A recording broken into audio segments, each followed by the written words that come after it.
So I made my introduction to State College when I came home from the penitentiary, which was right down the road. I had been there for 26 years. Seems like a long time. But I had came from a place called Greater Fort in Montgomery County where I had been for 26 years. So you put that together, I had been incarcerated for 52 years. Probably longer than some of your parents have been alive. And I know, you don't have to tell me, I don't look my age. Tell me, I don't, do I? But next year, I will be 80 years old. Yeah, you could give him a round of applause. Thank you. 80 years old. And he's currently a student here at Penn State. Okay, she's going to tell the rest. The DJ's going to tell the rest of my story. No. But that's what I was leading up to. Last year, I was sitting in your seats because I was a student in Sam's class, Social 19. I'm going to get my degree in rehabilitation human services next year when I turn 80 years old. And that was my plan. And I started on this plan over 50 years ago when I was at Greater Fort Penitentiary, when I first walked in as someone younger than you as a kid and looked about and said, "Where in the hell am I?" Now, what led up to that? Like so many young folk do, I was impetuous.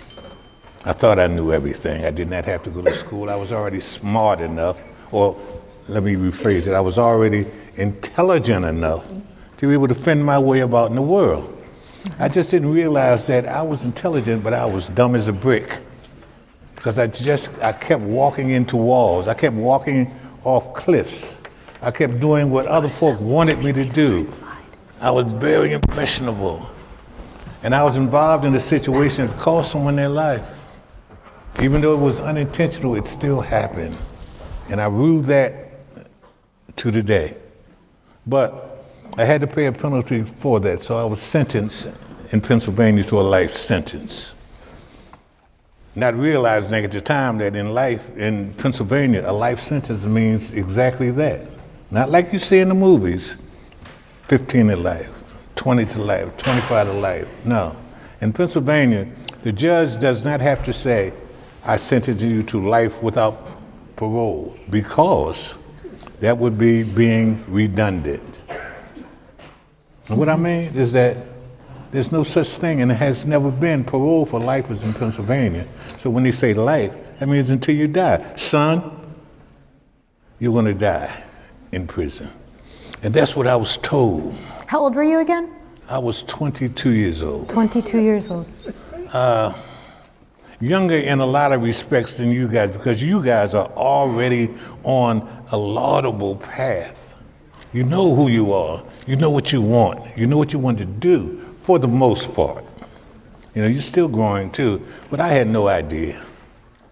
So I was basically a veritable baby, thrust into an adult prison that was, how can you describe it? Dark, dirty, depressing, dangerous. And I kid you not, it was all of those things and more. I went to prison on July 18th, 1969, 2 days before man walked on the moon. Now, something as climactic as humanity, human beings, traveling to the moon and back and stepping onto the moon, man's first step, something as gigantic as that. We didn't hear about it in the penitentiary till 2 years later. You say, "Oh, wait a minute. Something like that? Everyone in the world heard about this." Well, if you were in the penitentiary, you didn't hear about it. Why? There was no radio in the penitentiary in those days. There was no television in the penitentiary in those days. There were no periodicals. There were no magazines. There were no newspapers. There were no books. with one exception. There was a Bible in your cell.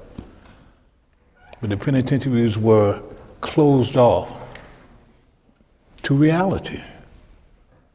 If you were in there, you were like an insect 20 million years ago that had been trapped in amber, and your movements became slower and slower as the world around you crystallized and solidified until you were stuck like this in the midst of degradation and pain and torment. So, have you guys either saw the film or read the book Shawshank Redemption? Let me see you by show of hands. Oh, quite a few of you. So you have an idea of what I'm talking about, with one exception. Multiply that times 100 or 1,000. Then you have an idea of what prisons was like. But Uncle Irv, really quick, because there's also a good number of people who haven't seen Shawshank. What's I don't know, just paint two pictures. Okay, the United States prison system in the 1950s and its evolution through the punitive phase into the era of rehabilitation. And what happened? And it focuses on a couple of lives of the individuals that were there. Because once you read the book or you see the film, you come to the conclusion that, wow, not everyone in prison is a beast. Not everyone in prison is a monster. What's something that you feel like you could only have learned in prison? Have you guys read the Divine Comedy, Dante's Inferno? Some of you? So the 9 levels of hell that he descended with Virgil as his guide, and each level was incrementally worse, more horrendous, more heart-throbbing. Well, I say this with all certainty, I've been there. I have been to hell. Because in one respect, that's what that is. It's hell. It's hell being away from the people you love. It's hell being away from civilized society. It's hell being away from your aspirations and your goals and your dreams.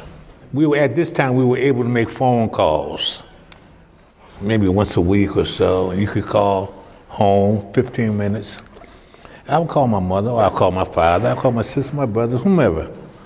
But I called home this day, and my mother said, "Boy, where you been at?" And I hadn't called home in about a month. And I really didn't do that. I called home, let mom and my father, and let them know that I'm all right, because I didn't want them worrying about me. But for some reason, I hadn't called home in about a month. But this day, I said, no, I'm gonna call home. And my mother happened to be the one that picked the phone up. And for the next 15 minutes, after she lambasted me for not calling home, we just laughed. And it was, you should hear me. I mean, the laughter just erupted from me. And I wasn't a guy that went through the penitentiary laughing, but I'm on the phone with mommy. And I'm just giving it up. Oh, what? And she said, well, tell me what happened then. And I'm just giving her stories and just making her laugh. And then she said, well, boy, I'm so glad that you called me, because I've been missing you. I said, I've been missing you too, Mom. And she said, well, look, don't be so long to call. I said, I won't. In fact, I'm going to call soon. And she said, okay, I love you too. So the next day, I get the phone call to go to the chaplain's office, and he tells me to sit down. I said, wow, what's going on? Said, I'm sorry to tell you, but your mother died. I said, no, she didn't. I just talked to him. He said, no, your mother died. I said, no, she did not. I just talked to my mother. I just talked to her last night. First death in my life, and it happens to be my mother.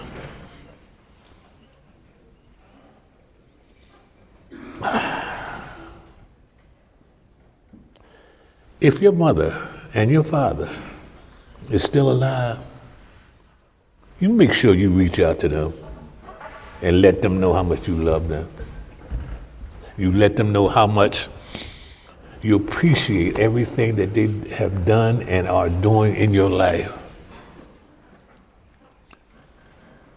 Not 3 weeks later, I get another call to go over to the chaplain's office. And by this time, you know what going to the chaplain's office means. It hadn't, not yet. Not yet. Because this was an aberration. This is something, an abnormality that just didn't happen. So there could be any number of reasons why they're calling me over there, because I did a lot in the penitentiary. I worked on a lot of projects. I worked with a lot of people. So he calls me back over. He said, Irv. As soon as I walked in the room, he started shaking his hand. I said, come on, man. I said, who? He said, your grandmother.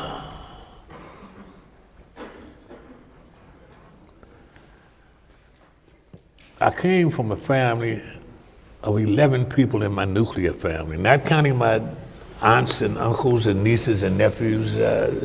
My family is prolific. But my nuclear family that I grew up with, that I've known all my life, who have been in my life all of my life for the most part. There are 2 of them left. When I came home, there were 2 of my family members left who I talk to every single day of my life. Now, 2 of my brothers that are younger than me, I talk to them every day of my life. And we talk about our family. We talk about their life. And we laugh. And we tell each other more than we ever did growing up, I love you, man. I love you. I make sure they understand this and that they know this. They've been here to visit me in State College because they still live in Philadelphia. I've been to Philadelphia to visit them.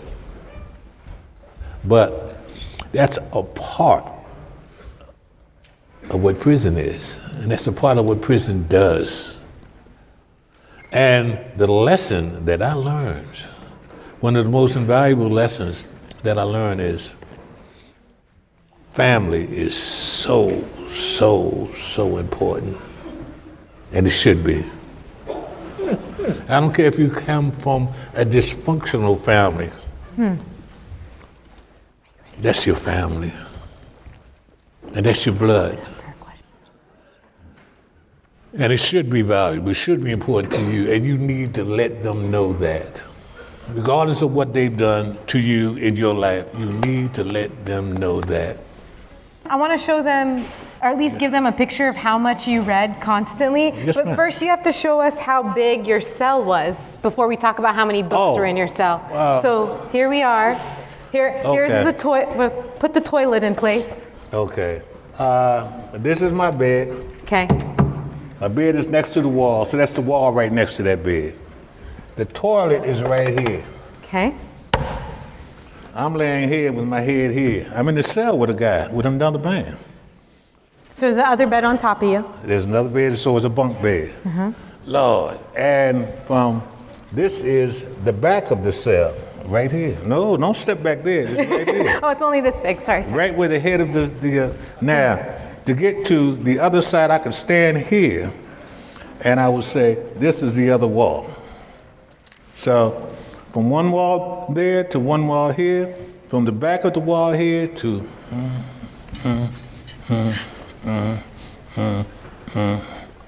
this is the door of the cell, in front of the cell.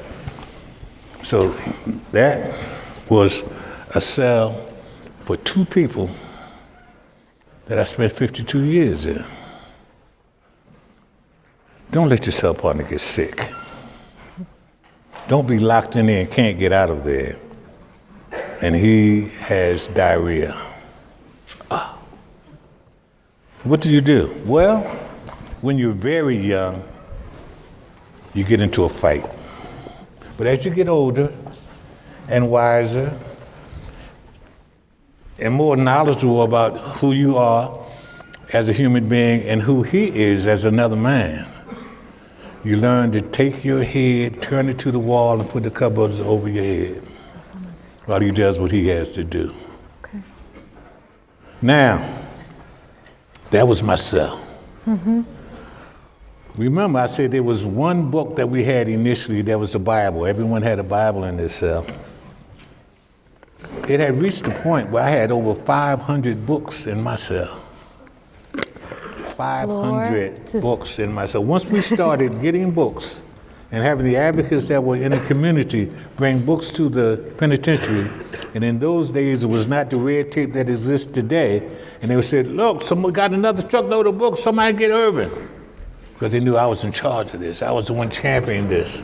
I was the one that had the inmate organization that was pleading to the populace to bring us books, get us books in here. And so I would go get the books, we would take them to a place that was being stored, and I'd always have me a box or armfuls of books, taking them back to my cell. The guards knew this, they let that go, and it wound up I had 500 books in my cell. So if guys needed something to read, they came down to my cell. Because there's no library at a certain point yet. Not yet. Yeah. We're working on building the library.